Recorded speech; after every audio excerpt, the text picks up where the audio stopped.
Yo yo yo yo yo yo yo. Aujourd'hui, on va commencer une grande série de vidéos qui va durer allez, 1 à 2 mois sur les oraux de concours car c'est le moment. Et aujourd'hui, on aura le mine-pont avec une suite définie implicitement par l'équation tangente x égale x. Première question, montrer l'existence de cette suite. Deuxième question, trouver un équivalent de xn quand n tend vers plus l'infini. Dans d'autres énoncés, on peut voir montrer que xn tend vers plus l'infini. Ça dépend des énoncés.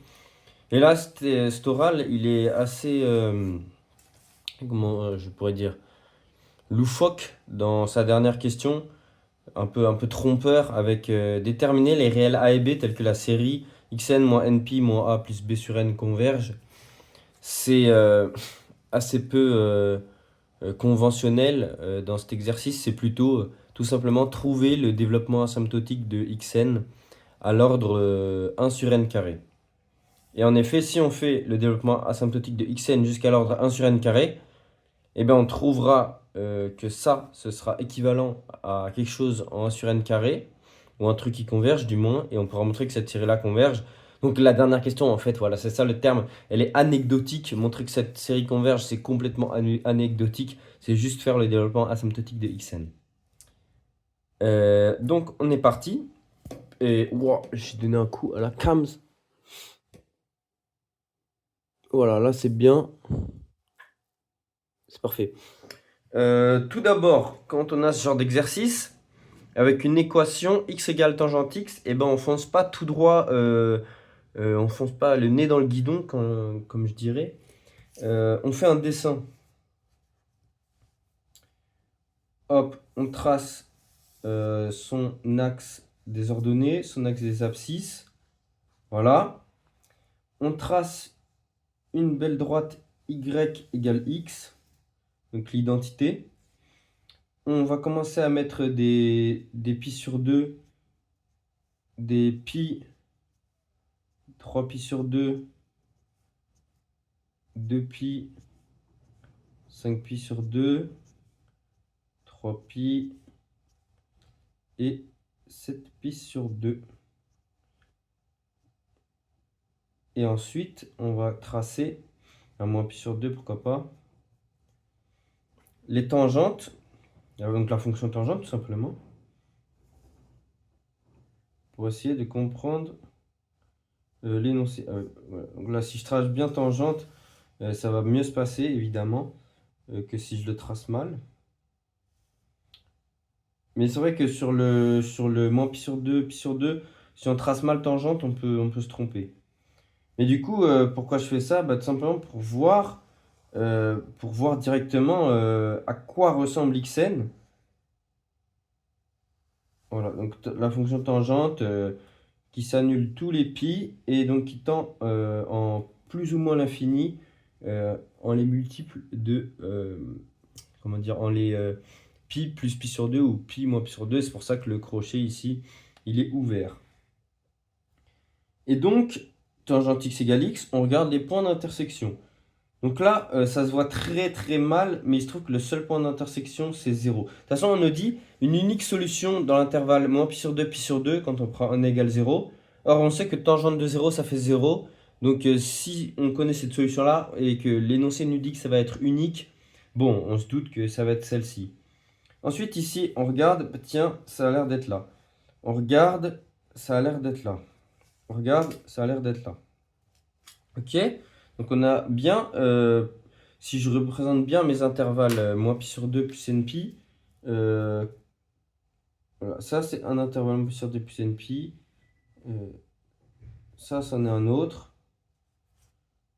ça c'en est un autre, et ça c'en est un autre, et on a bien une solution par intervalle. Maintenant, on va essayer de conjecturer justement que le comportement de xn en plus l'infini. Donc tout simplement, ce qu'on va faire, on va ramener notre solution sur l'axe des abscisses. Ça tombe bien, on a déjà la fonction identité qui le fait. C'est-à-dire que là, c'est déjà 0. Là, on va rapporter en 0. Là, on va rapporter en 0. Là, on va rapporter en 0. Ce qui fait que, grosso modo, Si on reporte la solution sur l'axe des abscisses, on a donc la pi sur 2, pi, 3 pi sur 2, 2 pi, 5 pi sur 2, 3 pi et 7 pi sur 2. On a ici une solution. Moins pi sur 2. On va refaire les intervalles. Tac, tac, tac, tac. Hop, hop, hop, hop. Ici, ensuite, on a une solution qui est juste là.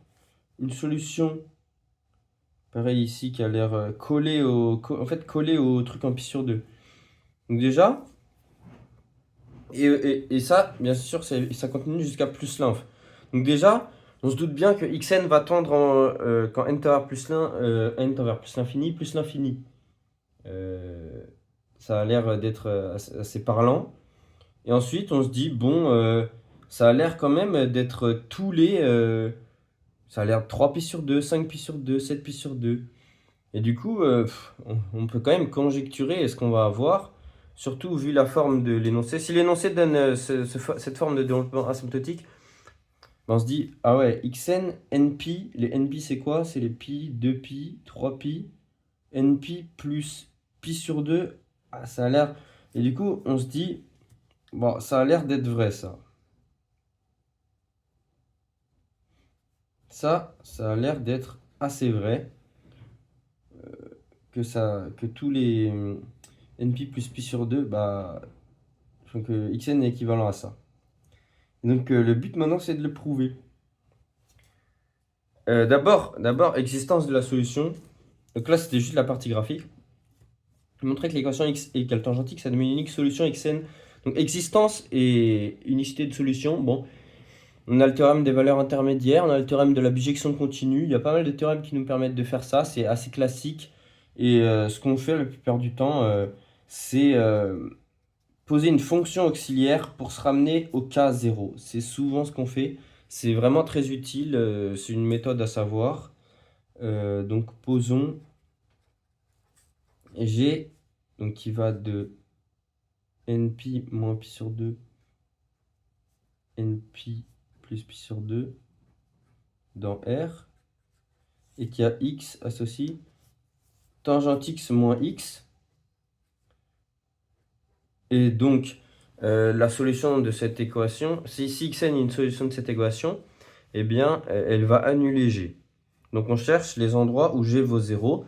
Et si on arrive à montrer qu'il existe un unique endroit dans np moins pi sur 2, np plus pi sur 2, tel que g s'annule, eh bien, on aura montré l'existence de la solution. D'ailleurs, on peut appeler la fonction gn, puisqu'elle dépend de n. Elle est continue, d'ailleurs. Ça va nous être utile pour appliquer le théorème de la bijection continue, d'ailleurs. Et elle est dérivable aussi. Ça va être utile pour faire le tableau de variation. Et ben on va la dériver pour avoir le tableau de variation. Cet intervalle-là, on va l'appeler IN parce que c'est... Voilà, ici, parce qu'il est un peu long à écrire à un moment. Voilà. Et la dérivée de tangente, c'est 1 plus tangente carré. Et la dérivée de 1, c'est 1. De x, c'est 1. Du coup, il y a un 1 moins 1 qui apparaît. Et ça fait directement tangente carrée de x. Ce qui est supérieur ou égal à 0. Donc on peut aller tracer notre tableau de variation tout de suite.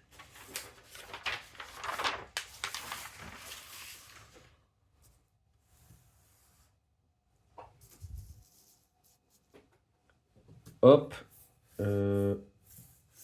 Donc là, on a les valeurs de x.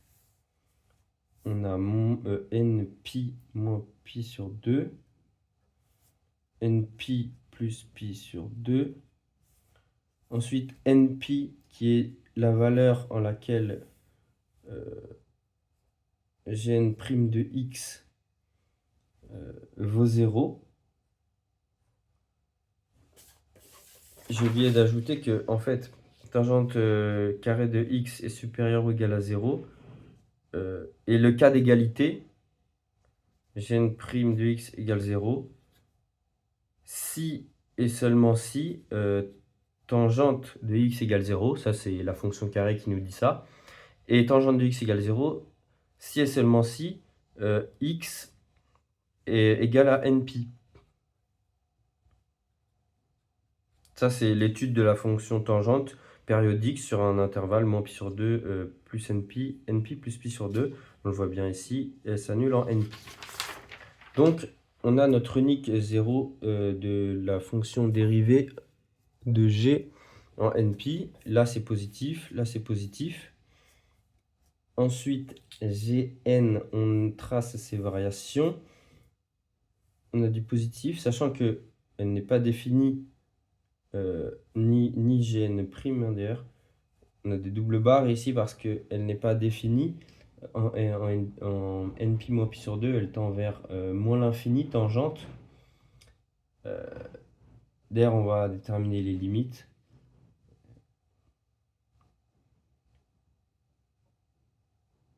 Donc ça fait deux montées. C'est un peu mal fait hein, parce que ici, bon, on va refaire ce tableau de gn. Mais en gros, ça fait ça, voilà. Et donc ici, ça tend vers moins l'infini, et là, ça tend vers plus l'infini. Pourquoi? Parce que en moins pi sur 2, enfin nπ moins pi sur 2, tangente tend vers moins l'infini, et x, il tend vers nπ moins pi sur 2, qui est une valeur finie. Donc de toute manière, moins l'infini va battre cette valeur finie. Et en nπ plus pi sur 2, bah, x tend vers nπ plus pi sur 2, sauf que tangente x tend vers plus l'infini. Donc la fonction identité se fait battre en quelque sorte par tangente. C'est un argument de croissance comparée. Même pas de croissance comparée, hein, on a quelque chose qui tend vers plus l'infini et quelque chose qui est constant. Et l'évaluation en nπ, on a la fonction, je la rappelle, c'est tangente de x moins x. Donc évalué en nπ, ça fait tangente de nπ, ça fait 0, moins nπ. Donc on a un moins nπ. Ici, on n'aura que des valeurs qui seront négatives. Ici, on n'aura que des valeurs qui seront positives. Avec... Donc là, on utilise le théorème de la bijection continue, tout simplement. On a gn' qui est strictement positive sur l'intervalle moins nπ plus l'infini. Donc, une fonction gn qui est strictement croissante sur cet intervalle. Elle est continue, donc elle réalise une bijection de nπ plus pi sur 2 dans moins nπ plus l'infini. Donc, il y a une existence de solution dans nπ plus pi sur 2. On a même amélioré l'ensemble dans lequel il y allait avoir la solution. Mais bon, c'est-à-dire l'énoncé nous demande l'existence de la solution dans cet intervalle-ci, nπ moins pi sur 2, nπ plus pi sur 2. Et bien on a même amélioré l'existence de solution, puisque on sait que ça va être juste dans cet intervalle-là. Mais bon, donc en gros, théorème de la bijection continue, je l'ai justifié à l'oral.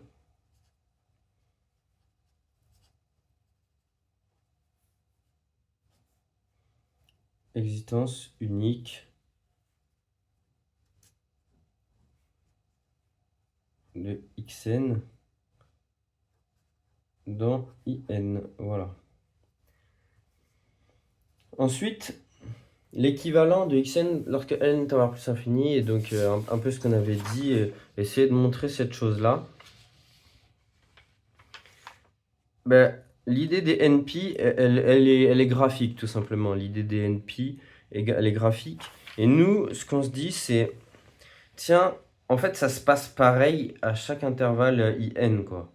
Ça se passe pareil, et ça suit en quelque sorte ça suit l'allure des nπ. C'est-à-dire qu'on prend l'intervalle et on recommence nπ plus loin, on recommence là, on recommence là, on recommence là. Et on se dit, En fait, le NP, c'est pas ça qui va varier, c'est pas ça qui va être intéressant. C'est de combien je varie par rapport à NP. C'est-à-dire que je prends un N quelconque, par exemple, donc là on va aller plus loin pour l'exemple, pour voilà, 9pi sur 2. Imaginons je prends N égale 3, voilà. Et en fait, c'est de combien varie ma suite par rapport à 3pi en fait. Là, pareil, de combien elle varie par rapport à 2pi. Ce qui est important maintenant, ça va être le terme après NP, justement. Si on arrive à conjecturer ce NP, c'est déjà une grande avancée. En gros, ce que je suis en train de dire, c'est qu'on va se ramener au cas 0. Et ça, au cas de l'intervalle moins pi sur 2, pi sur 2. Et ça va être très, très, très utile. Parce que dans cet exercice, il est question de développement asymptotique. Qui dit développement asymptotique dit équivalent. Et qui dit équivalent en tangente dit les équivalents en 0. L'équivalent en 0 de tangente, c'est tangente x équivalent à x, qui ressemble beaucoup à cette équation. Donc ça va nous permettre d'accomplir pas mal de choses. Donc l'un des premiers réflexes quand on voit ce genre d'exo, c'est se ramener à 0. Et donc d'étudier non pas la suite xn, mais la suite xn moins npi. En d'autres termes, on peut poser une suite epsilon n qui est dans moins pi sur 2, pi sur 2,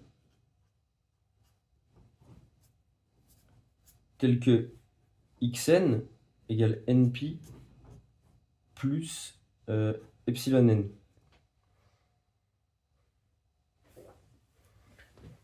Ça, c'est bien vrai. Pourquoi? Parce que epsilon n, c'est égal à xn moins npi. Or, xn, il appartient bien à moins pi sur 2 plus npi, pi sur 2 plus npi. Donc, quand on soustrait npi, on revient au cas 0. Hop, on se remet là. Et on a bien, en fait, l'étude du epsilon n qui varie bien entre moins pi sur 2, pi sur 2, moins pi sur 2 et pi sur 2. En gros, comme je vous ai dit tout à l'heure, on prend npi. De combien on se décale à droite ou à gauche par une suite epsilon n qui varie entre moins pi sur 2 et plus pi sur 2. Et donc là, en fait, on a trouvé notre première étape du développement asymptotique, puisque tout simplement, epsilon n, si elle est dans moins pi sur 2, pi sur 2, elle est bornée. Donc ça veut dire que xn, c'est égal à npi plus un grand taux de 1. Grand taux de 1, c'est quoi? C'est les suites bornées, parce que quand on le divise par 1, c'est borné, tout simplement. Et donc, on a aussi l'information, donc xn, qui tend vers plus l'infini. Première information. On a aussi l'information xn est équivalent à npi.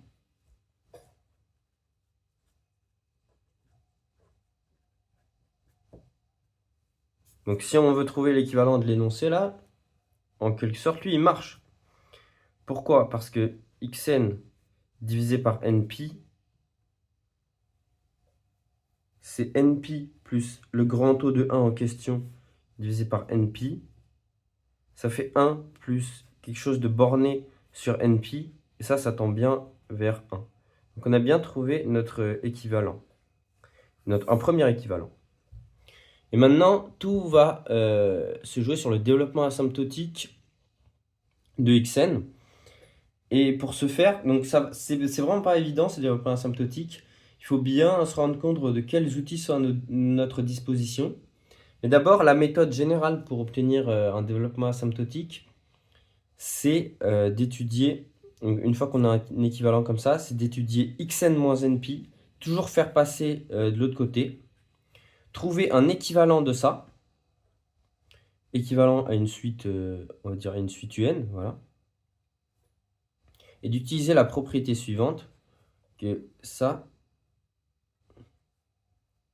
veut dire que ça, c'est égal à un plus un petit taux de un.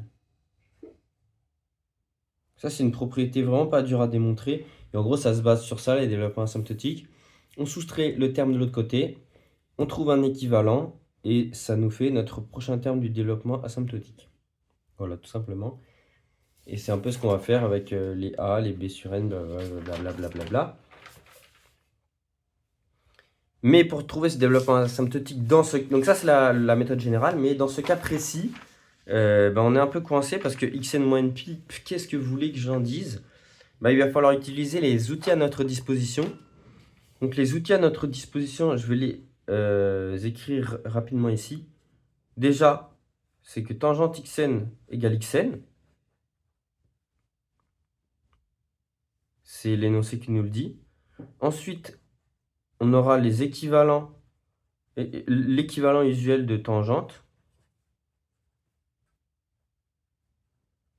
en 0. Si on rencontre un truc tangente de quelque chose qui tend vers 0, on pourra immédiatement lui mettre équivalent à la chose en question. Et ensuite, ça va être, vu qu'on a du tangente, les formules de trigonométrie.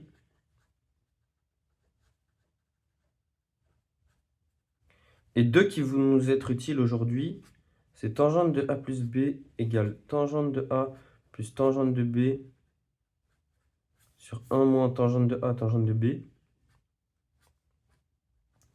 Si, ça c'est vrai si et seulement si A plus B est différent d'un pi sur 2 plus npi, ou moins pi sur 2 plus npi. De toute façon, c'est conjugué cet ensemble. Les pi sur 2 plus npi, c'est exactement les moins pi sur 2 plus npi si on prend les antirelatifs, mais soit. Et tangente de x plus pi sur 2, là aussi définie pour x différent de npi, égale moins 1 sur tangente de x. Voilà, ça va être les deux formules qui vont être utiles. Donc comme on l'a dit tout à l'heure, on va étudier xn moins np. Cette suite epsilon n qui est dans moins pi sur 2, pi sur 2. Ok. Et on voit xn moins np, on se dit, qu'est-ce qu'il y a à faire finalement sur xn moins np? Un décalage de np, ça c'est en fait formule de trigonométrie et propriété usuelle de tangente. En fait, tangente de xn moins np, on se dit, il y a un moins np, tangente est périodique de période pi, autant simplifier ça. Et comme ça, on retombe sur tangente de xn, et l'énoncé nous dit que tangente de xn, c'est égal à xn. Ah, voilà, c'est pas mal. On est bien. Donc là, on a une information sur tangente de xn moins np. Mais nous, on veut une information sur xn moins np. Alors là, dans cet oral, on aura souvent à faire ça, appliquer tangente à notre soustraction à moins np, et essayer de retrouver xn moins np. Donc pour retrouver xn moins np, il y a deux manières. Soit on utilise l'équivalent en 0 de tangente, c'est-à-dire que si ça tend vers 0, on pourra dire que c'est équivalent à xn moins np, et conclure par transitivité de l'équivalent quelque chose. Mais là, xn moins np, c'est une forme indéterminée, puisque c'est en quelque sorte égal à np plus un grand taux de 1, moins np, ça fait un grand taux de 1, et on ne sait absolument pas ce que c'est cette chose. Quand n tend vers plus infini, c'est une constante, on ne sait pas ce que ça fait. Donc ça ne tend pas vers 0. Donc la seule manière de retomber sur nos pattes, c'est d'appliquer arc-tangente, tout simplement. On sait que xn moins np, c'est le epsilon L, il est dans moins pi sur 2, pi sur 2. Donc si on applique arc-tangente à cette égalité, on va bien retrouver notre xn moins np. On n'a pas besoin de le décaler on n'a pas besoin de le redécaler en moins pi sur 2, pi sur 2, puisqu'il y est déjà. Et donc de l'autre côté, on doit appliquer arc-tangente à xn cette fois-ci. Et là, le but, c'est de trouver l'équivalent en plus l'infini. Donc déjà, on va voir ce que ça fait quand n tend vers plus l'infini. On sait que xn, quand n tend vers plus l'infini, il tend vers plus l'infini.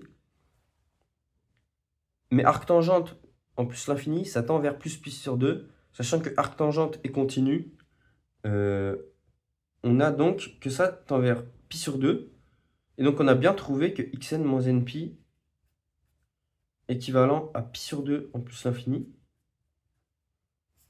qui est donc notre A de l'énoncé, puisque l'énoncé nous demande xn moins np moins A, ça va être le premier terme du développement asymptotique. Et donc, comme je l'ai dit tout à l'heure, on peut en conclure le début du développement asymptotique. On a xn moins np, on dit, qui est équivalent à n to the power plus infini à pi sur 2. Donc, xn moins np égale, quand n to the power plus infini, à pi sur 2, plus un petit taux de pi sur 2. Et un petit taux de pi sur 2, c'est quoi? C'est exactement la même chose qu'un petit taux de 1. C'est les suites qui tendent vers 0. Pi sur 2, quand on le divise par 1, non, qu'est-ce que je dis? Oui, c'est les suites quand on les divise par 1 qui tendent vers 0. Et qu'on les divise par 1 ou qu'on les divise par pi sur 2, et ben ça revient à la même chose, puisque c'est un terme constant, il ne va pas changer quelque chose dans la limite. Donc on a notre truc, et du coup, maintenant, comme je vous avais dit, ça, on refait la même chose, et ben on doit considérer xn moins np moins pi sur 2. Et là on se dit, la dernière fois j'ai appliqué tangente, ça s'est bien passé, bah, je vais réappliquer tangente.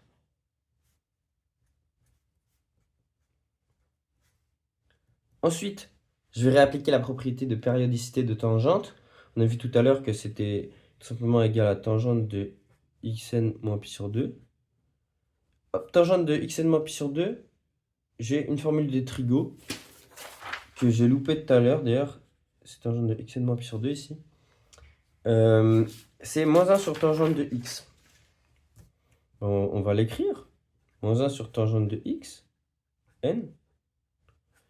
Et l'énoncé nous dit quoi? Que tangente de xn égale à xn. Égale moins 1 sur xn. Bah là, c'est parfait. Et on se retrouve un peu dans la même configuration que tout à l'heure. On a tangente du truc qui nous intéresse.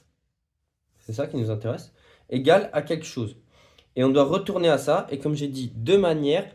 Soit l'équivalent en 0, soit le passage à arctangente. Le problème, c'est que donc, si on réessaie d'utiliser arctangente, ça, c'est toujours dans moins pi sur 2 pi sur 2. Donc là, il n'y a pas de problème à ce niveau-là. Le problème, c'est que si on applique arctangente, on retrouve bien cette chose-là. Mais de ce côté-là, si on applique arctangente, on aura arctangente de 1 sur xn. 1 sur xn, quand n tend vers plus l'infini, ça tend vers 0. Parce que xn tend vers plus l'infini. Et arctangente, quand arctangente de quelque chose qui tend vers 0, sachant que arctangente est continue, ça tend vers 0. Donc on aura que cette chose-là tend vers 0. Mais on le sait déjà. En effet, si on fait moins pi sur 2 ici, c'est égal à un petit taux de 1, c'est exactement les suites qui tendent vers 0. Donc cette information est redondante et on ne trouve pas le terme d'après. Donc là, ici, ce qui va être plus intéressant, c'est comme cette quantité-là tend vers 0, je peux utiliser l'équivalent usuel de tangente en 0. Encore une fois, c'est un argument de continuité de tangente d'ailleurs. Et donc c'est équivalent à cette chose-là, puisque cette chose-là, quand n tend vers plus infini, ça tend vers 0. Mais cette chose-là, on l'a dit tout à l'heure, c'est équivalent, quand n tend vers plus infini, à np, xn. Donc ça, équivalent à ça, mais équivalent à ça aussi. Ben, on utilise maintenant la transitivité de l'équivalent pour en conclure que xn moins pi sur 2 équivalent en n tend vers plus l'infini à moins 1 sur np. Et on a trouvé notre b de l'énoncé, le truc en 1 sur n. Et donc b va être moins 1 sur pi.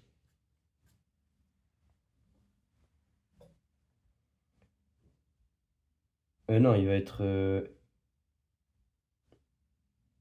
égal à plus 1 sur pi.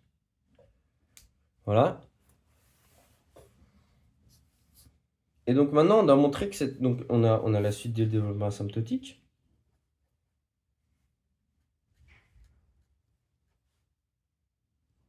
Plus 1 sur npi. C'est un petit taux de 1 sur n cette fois-ci. Donc là, on est au moment fatidique. C'est négligeable devant les suites en 1 sur n, mais les suites en 1 sur n, on sait que d'après Riemann, ça ne converge pas. Donc on a besoin, on est exactement à la limite en fait, on ne sait pas si ça converge ou si ça ne converge pas. Et donc on doit aller un terme plus loin et montrer que cette quantité-là, c'est équivalent à quelque chose en 1 sur n carré en fait. Ou mieux, ou autre chose. Du 1 sur ln de n, c'est déjà suffisant. Peut-être qu'on va trouver ça. Mais bon. Donc là, même histoire, une fois qu'on a compris le truc, on considère cette chose-là. On se dit, bah, j'ai appliqué tangente la dernière fois. Il n'y a pas de raison que ça ne marche pas encore une fois. Ensuite, la première chose, le décalage de nπ. La deuxième chose, le moins pi sur 2. Et on se retrouve directement avec un moins 1 sur tangente de xn plus 1 sur nπ. Et là, on se dit, je ne peux plus utiliser l'égalité tangente de xn égale xn que j'ai utilisé tout à l'heure parce que je me retrouve bloqué avec ça. Alors, qu'est-ce que je me dis? Je vais séparer tout ça avec la formule d'addition qu'on a vue tout à l'heure. Ça fait en bas tangente xn plus tangente de 1 sur nπ.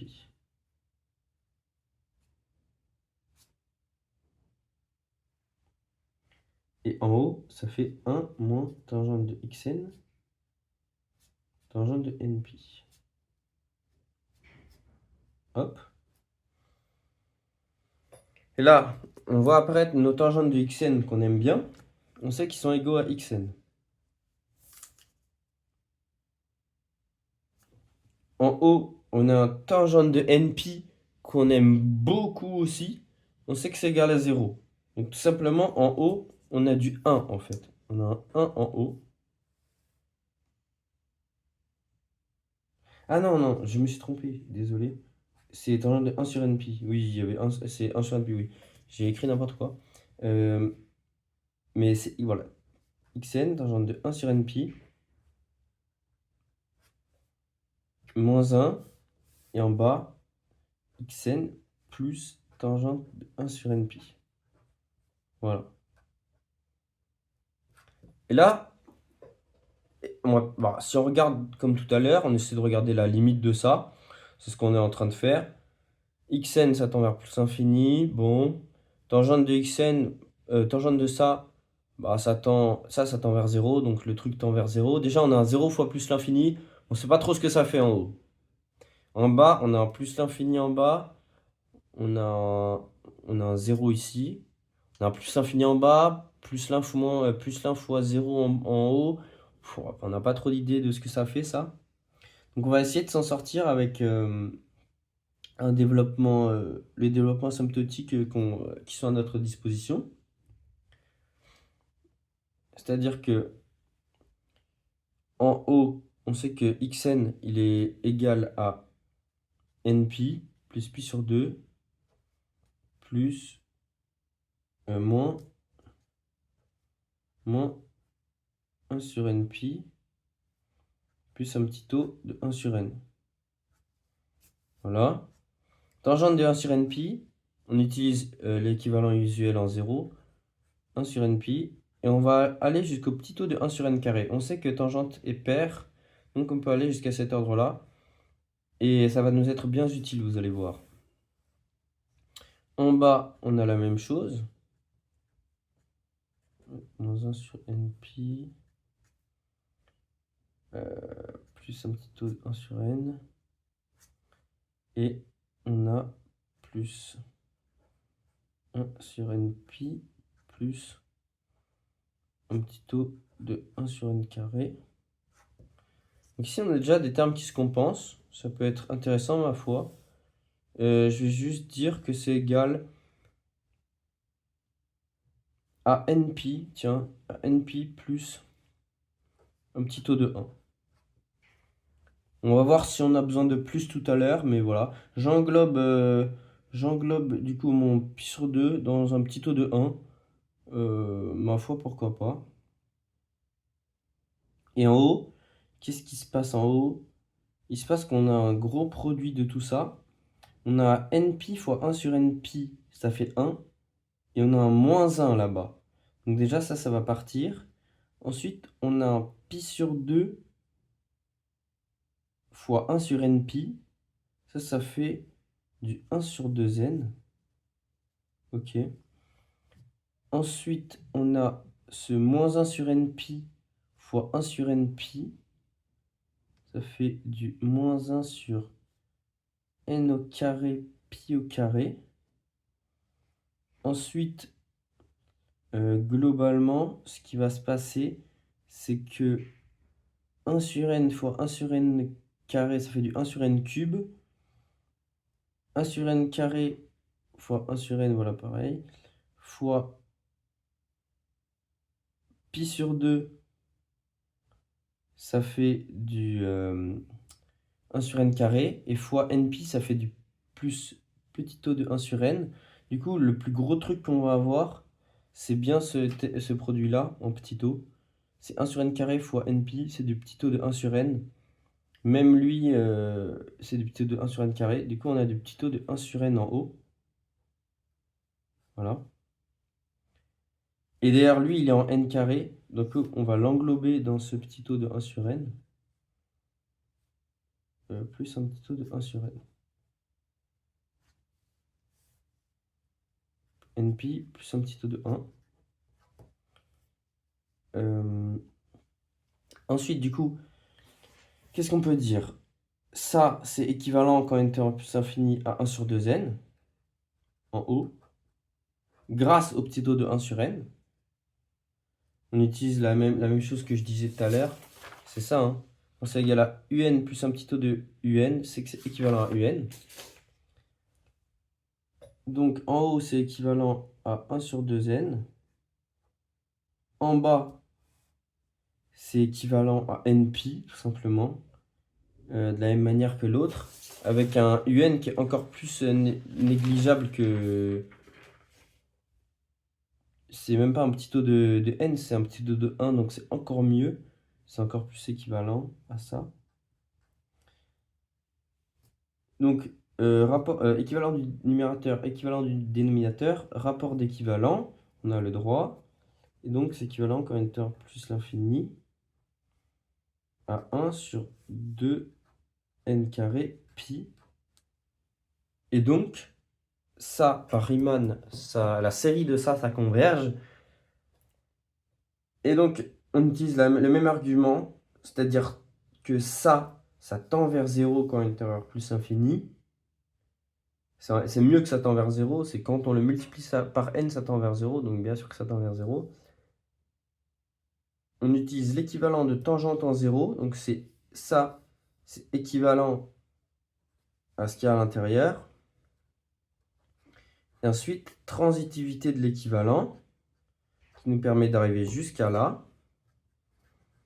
Et on conclut donc avec le critère de Riemann sur ça, dont la série converge absolument. Et donc c'est parfait. Merci d'avoir regardé.